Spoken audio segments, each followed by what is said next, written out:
这个炒煎饼柔软筋道，面香味十足，还有鸡蛋的焦香。去好皮的西红柿，我们给它切成小丁，切成这样的小粒儿。锅中加3克油，然后把切好的西红柿丁倒进去，小火给它炒碎。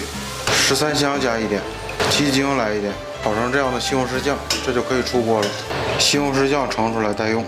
现在说一下这个煎饼的面怎么和：白面40克，玉米面20克，淀粉20克，按照这个比例，一点点加水，常温的就行。水一定要一点一点往里加，看，先给它和成这样特别湿润的面团，然后我们一点点往里加水，慢慢把这个面团给它卸开。只有这样和面，烙出来的煎饼才会筋道好吃。最后这个煎饼的面糊给它和成这个状态，特别稀，舀一勺它又不会断。这个需要给它醒20分钟，把锅烧热，倒面糊，倒完以后就转，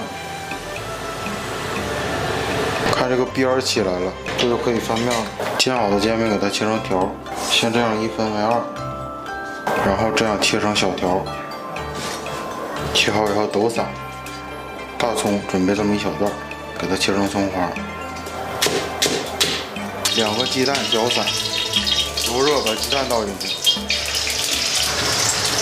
这样推，然后把鸡蛋打成小块，要把它焦香味煎出来，稍微老一点，出锅先待用。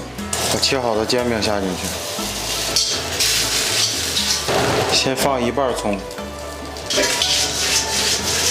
煎一会儿，这香味出来了，咱们把炒好的鸡蛋下进去。现在开始调味，少加点盐，加点鸡精，把炒好的西红柿酱倒进